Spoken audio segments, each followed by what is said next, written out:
I am Cifehtr. Greetings. This is what I would like to call the beginning of a series of short connections with yourselves. For those of you out there who are beginning to tap in more and more to the universal connection, to the energy shifts, to all that is occurring around us at this moment.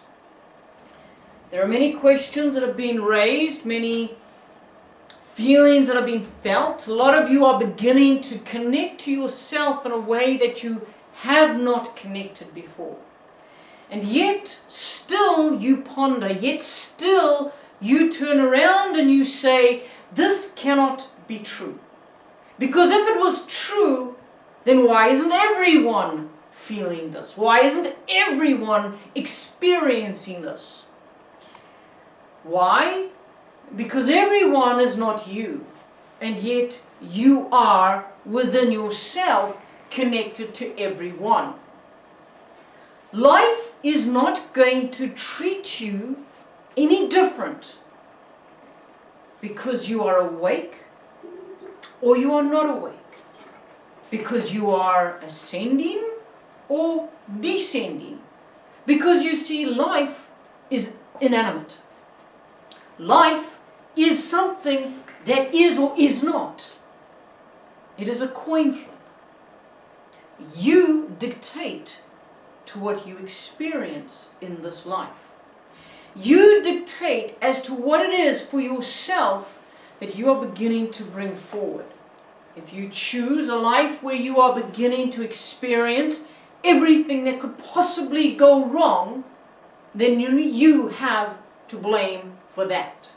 Yet if you choose to experience the opposite of that, where everything is beginning to fall into place, everything is beginning to come into its own arena of abundance, where everything is beginning to stand on its own in the rightness of what it is that you are looking for, then again, you are the one to hold true for this or to blame for that. So let us look at a slight question that people are asking at this moment. What is occurring in 2012? Why is it that everybody is looking to the 2012 Mayan calendar? Why is it they are looking to the teachers that are teaching them that there is going to be a period of absolute darkness? Why is it that there are people that are looking everywhere other than themselves for the answers of what is going on in 2012? I would like to take you to various points of view. First of all, we will start off with the Mayan calendar, with the Mayans. I will even touch on the Christian-based religions, on how they view things. I will also take that which is the paganisms. Yes? So what I'm going to try and do here is give you a broad spectrum of ideas. Now, let us look at the Mayans. The Mayans were great watchers. They were observers. They were able to take the parameters of night and day, cycles of life, the cycles of the planetary systems, and they were able to translate them into the occurrences of what would occur. They were able to look at what had happened, what was happening, and thus predict what may happen. And 9 times out of 10, what they predicted what would happen was actually quite close to what actually did occur. How did they manage to do this? Because they had within their understanding, their conceptualization of looking not with crooked neck up to the heavens and monitoring what was going on night after night and getting thus, as you can see, the posture of the impossible. They instead would create for themselves pools of perfectly still water. And thus they would have a beautiful reflection of the night sky on the water. And thus they would study the underworld and the overworld.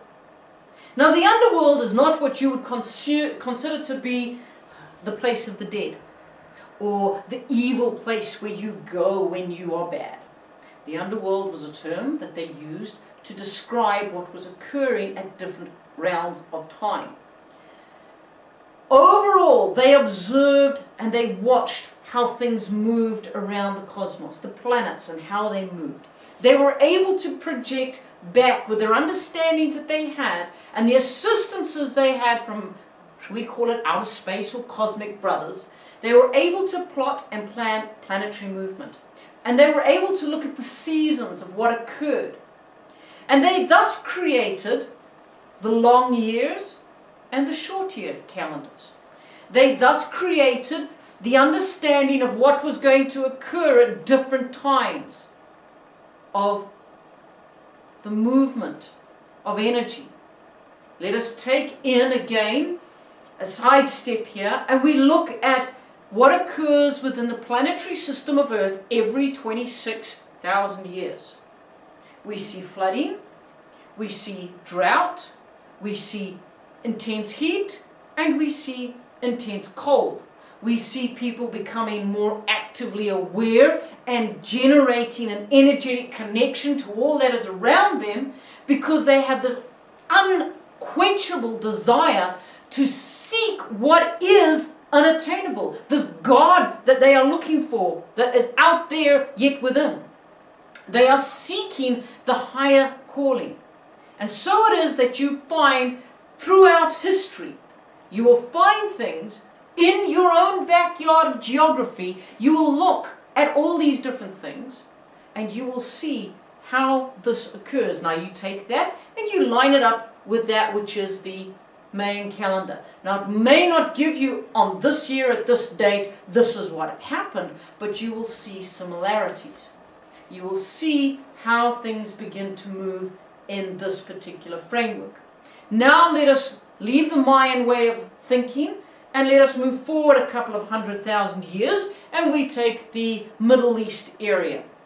You have the calendar that is now known as the Judeo-Christian calendar, which is based on the calendars that were created by the Caesars and also many other influences around that time.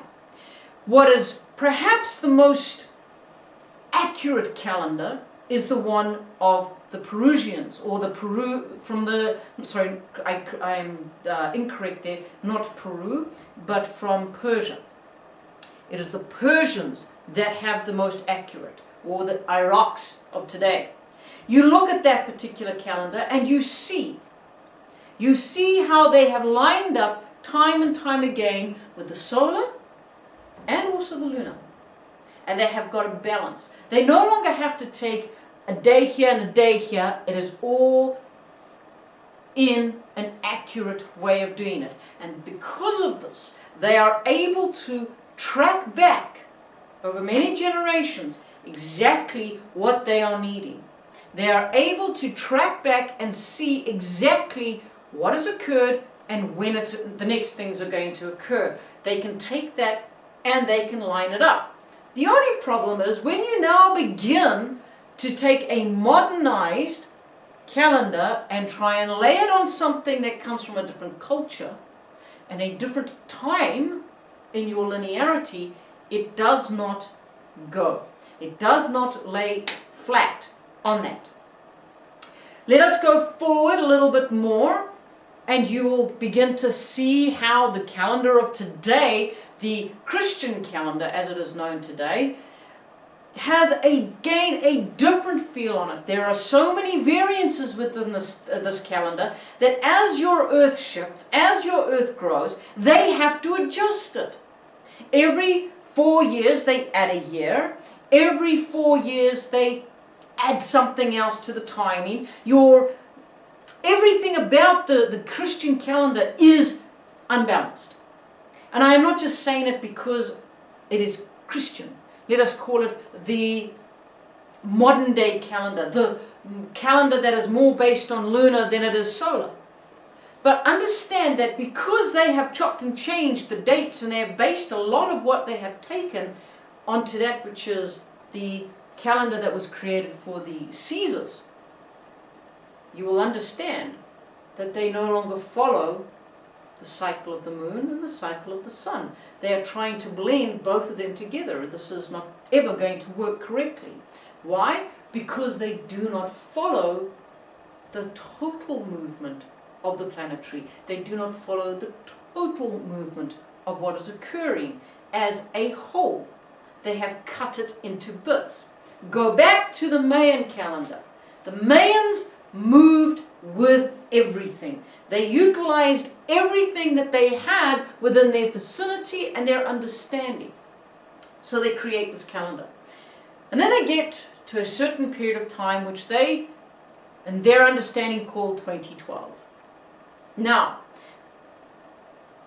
there are many variances, many different calendars. You even have another calendar that I have not truly mentioned or gone into, and that is the Hebrew calendar. Now the Hebrew calendar is again something completely different. So if we were to say the year 2012 is accurately that which is what the Mayans have discovered, that something will occur, which 2012 are we talking on? Is it the 2012 that we are currently in because of the numbering system that you have adopted? Or is it the 2012 that occurred 4 years ago? Or is it the 2012 that is about to occur? So which 2012 are we actually dealing with? Well, let me bring, from my ascended view, my opinion, if I may. The 2012 that is being talked on, as in the Mayan calendar, has already begun to occur. Your shifts and changes have already begun to move. Look at your planetary systems and the gentle movements and corrections that have been taking place over the last, say, 2.5 years.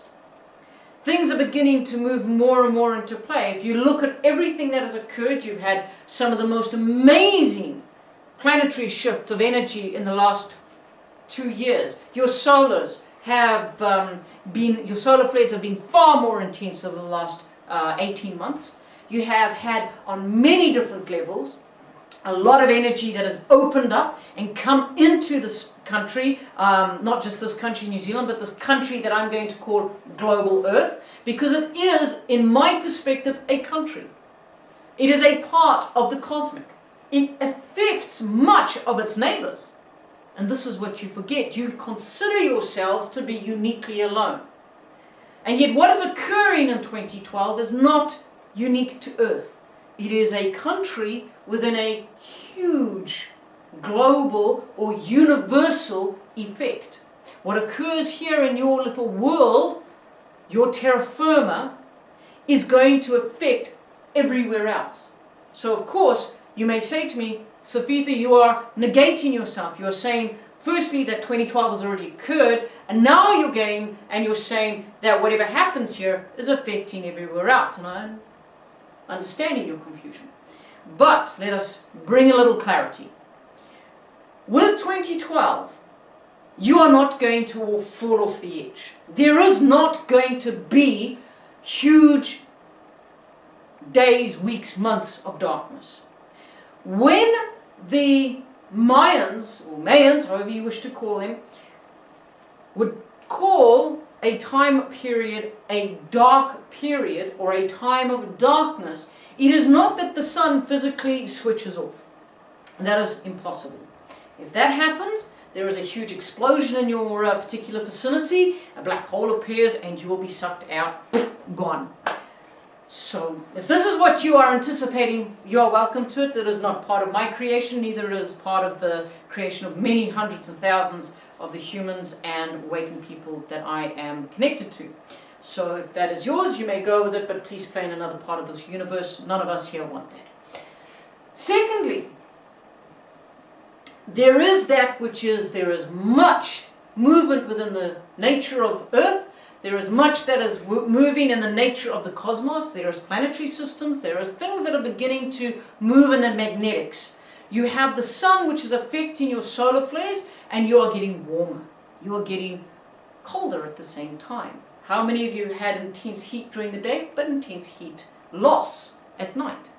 Your winters in some places that you are usually experience intense cold are what you would call a warm winter. Those of you who would expect to have an intense heat for summer are having what you would refer to as a cool summer. Why all these differences? Because you are moving into a time of balance. You're moving into a time where Gaia herself has chosen, and this is the clue here, humanity has said, oh, 2012. 2012 is going to be the day that we all cease to be on the 21st. Or something is going to happen within that period of time. That is going to happen positive or negative. I say it is a celebratory time. Do you wish me to stop? All I am saying at this particular moment is that at your date, 21st December 2012, I would perhaps look at it as not so much a time of darkness, but a time of changing. You see, think of darkness this way. Every so often your planet goes through an eclipse, whether it is a solar eclipse or a lunar eclipse. What they might have perceived, and is a very strong potential, is an eclipse that you have never experienced before, where you have more than one planet coming into line for a short period of time, and thus causing an intense eclipse or sense of non-light, a sense of night during day. But again, this is just a potential. The darkness that they refer to is also hypothetical or symbolic of a time of great change. It is a time where humanity has to come to an understanding that they must release. They must turn around and let go.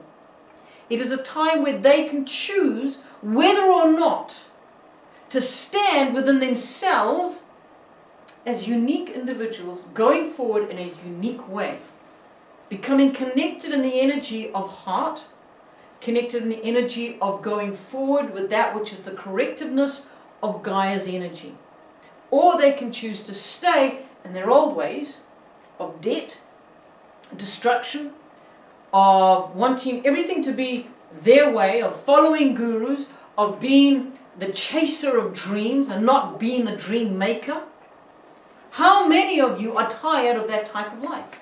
Well, perhaps this is the time for you to go into that place of death, if you wish to call it, to that particular way of being, and re-emerge a different being. It is a time of choice, and that is what we are trying to say. And even if you go, and I said I would touch on the different ways, even if you go into the way of the Christians, they have a habit of looking at certain points of historical lifetime and saying at this particular time this is going to happen, at this particular time this is going to happen.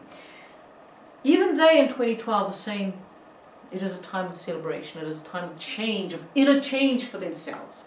Many of their church leaders are saying it is a time of shifting, it is a time of moving forward into something new. Not so much of death, not so much of destruction. None of them are even talking about the second coming of their Christ. So why is it that those of us who are awakened are living in so much fear? Think about that. Let us go to the pagans.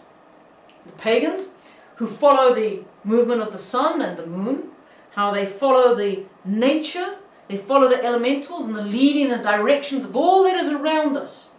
Even they are saying there is a great movement within Gaia where she is birthing something new. It is something exciting. It is something that is so new that even they are not given the true picture of what is occurring, but it is new. It is exciting. It is lifting up out of the old and being birthed new. They are saying it is an exciting time to be in. Something new is about to happen. They are not saying it is a time of death. They are not saying it is a time to hide in darkened rooms, in shadows, in caves. But they are celebrating. They are preparing for this new way of being. So again I ask, why is it that those of you who listen to the Arcturians, those of you who listen to some of the Palladian groups, those of you who listen to the cosmic beings of wherever, that are telling you hide, that are telling you there is some danger coming, why are you listening to those out there before listening to the truth that resonates within you? Within the I am that I am. How many more times must I say this? Either through this vessel speaking as Cifehtr, or other vessels speaking as St Germain, or speaking as Adamus. How many times must we, the ascended, say there is nothing to fear? How many times must the angelics come through, the vessels that they speak through, and say it is a time of change, it is a time of lifting up, of separation. This earth is not going to perish. Leave that to your Hollywood drama. Leave that to your filmmakers and your storytellers. Because it is a very good story. It is a very lucrative story. And if you are going to allow yourself to buy into the story and listen to those fear-mongering energies, and there are fear-mongering energies, and they will build and they will buy into you and cause you to buy into your own fear more and more. Now, I stand here as Cifehtr, and I have declared not once, not twice, not thrice, but now 4 or 5 times that there will be nothing to be afraid of. To the point where I am even asking those of you who agree with me to gather in a certain place in celebration for the newness that is coming into this place. Why is it that I speak when I have spoken previously in the year 2013, the year 2015, the year 2017, and even as far forward as the year 2030? Why would I give you these dates if there was not something moving forward? 2012 is not a year to fear, but it is a year to get ready. It is a year to celebrate. It is a year of release, of letting go, of choosing, of deciding, of committing. Committing not to me, committing not to the one that sits next to you, but committing to yourself that you will take the steps forward that is needed to stand. Whatever comes, you will stand true to the I am that I am. Because if you cannot stand within that place of neutrality and that space of being in the I am that I am, then my friends, why are we here? Why? Earth is an exciting playground. You dictate the rules on how to play. But the minute you begin to allow another to dictate as to what will happen on your planet, when they do not live on this planet, then you are giving away your power. You are giving away your freedom. You are giving away your liberty. You are giving away your I am. And do not ever come to me and say, but Cifehtr, why did this happen to me? If you are not standing in the I am that I am, because I will turn around to you and say, when you take your power back, then I will talk to you as an equal in this subject. But until then, you are nothing but a child. Harsh words? Yes. Compassionate? I have much compassion for you. I love humanity. Why do you think I am standing here speaking thus? Because I am a hard taskmaster? Perhaps. But because I also know that when each of you hear these words, you will have one of 2 reactions. One, you will say I'm speaking nonsense, and you will switch off and you will not want to listen. 2, you will agree, you will resonate, you will look beyond the words and feel into the energy of what I am saying. The energy of what has been said is truth. I have no attachment to your response. Understand this. I am totally neutral. My heart and my love for nations of this planet is such that I will stand and I will speak my truth.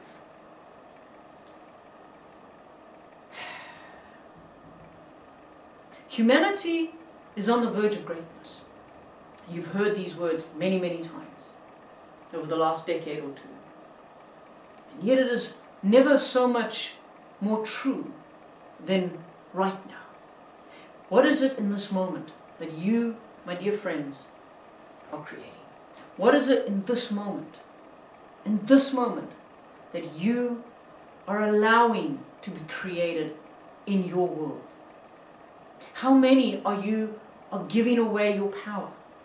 Not just to alien beings, not just to cosmic beings, not just to ascended masters, but how many of you are giving your power away to the humans that sit either side of you? How many of them are actually leading you in the right way?